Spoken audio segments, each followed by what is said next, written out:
Everyone, hope everything's going well.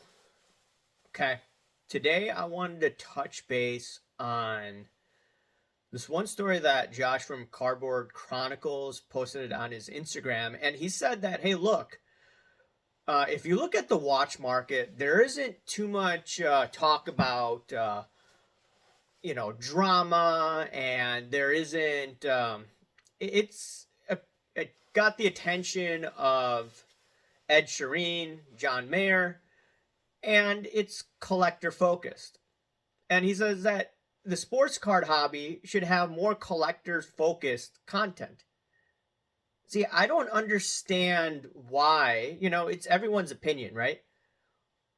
Why do people in the industry want content to be done in a certain way? I was accused last few weeks ago of being a negative Nancy, and there should be a middle ground approach to it. The funny part is that a lot of people in the hobby are free market limited government, but when it comes to content, they're no longer they're no longer promoting the ideas of the free market. They do not support the free market of ideas. And what I find quite interesting about this is that Josh, a couple of years ago, was selling picks, and that was definitely a conflict of interest when they ran the card ladder application. That is a fact, right? If you look at that website, Wayback Machine, you could see that he was selling picks, and on top of it, he called himself an expert. When you do that, you're going to open yourself up to scrutiny. So Ziggy is right in throwing a fit about this. I do agree with him on that. But now that time has passed and he doesn't do it, okay. However, if you look at the people that Card Ladder promotes in general, a lot of them, they're not going to speak bad about the hobby. They're going to be quote unquote positive, right? That is a control of the narrative, okay? Just like you can look at the media. The media, there's a lot of control of the narrative because of conflict of interest, because of advertisements, the whole 9 yards. And a couple years ago, I remember they promoted some flipping content. And I remember that, the Good Old Boy Network wouldn't acknowledge the times where I brought on individuals in March and April of 2021 saying, hey, look, this whole thing's going to be coming down. And I figured out there are approved voices and there's people that are unauthorized.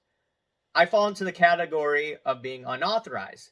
While a lot of people will watch me, they will not, say, hey, look, I said this and that, and it eventually happened, right?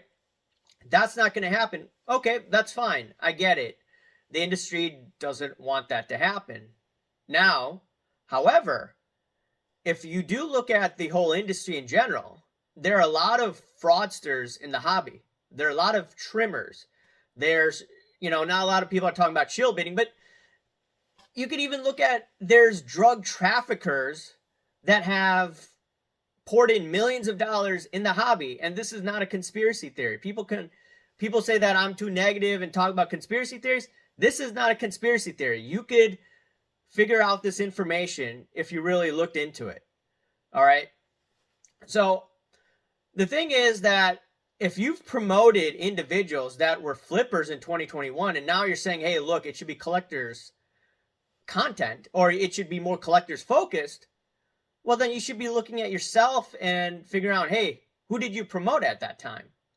Not to mention, the individuals at Card Ladder, not all of them, they definitely, had interactions with card porn, right?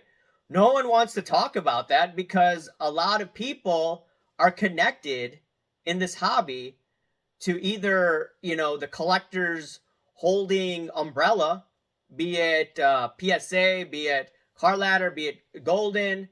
I consider those that a conflict of interest. And then on the other hand, people don't want to say anything negative because now they're looking for sponsorships with Fanatics. So ultimately, there's a whole bunch of fraud in this hobby. A lot of people are not going to touch too much into it because they're going to lose money on it. And then on top of it, last thing to go about Josh, I think he made that post because Sports Card Radio made or wrote an article saying, hey, look, there's rumors that Josh may have worked with an alleged trimmer on, I think it's how to buy nice cards or something like that. I think the guy's last name is Bits. Now, these are just allegations. There's a blowout thread on it. But when you see things like that, you need to ask yourself, hey, look, a lot of people in the hobby may be connected to shady people, and that should be talked about.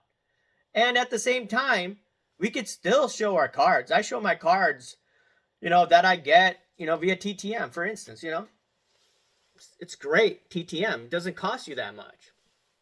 But ultimately, this hobby, I think, is becoming like the real world where it's, Main Street versus Wall Street, where, content like mine, I think that I resonate with, the average person. Not everyone will like me. I get it.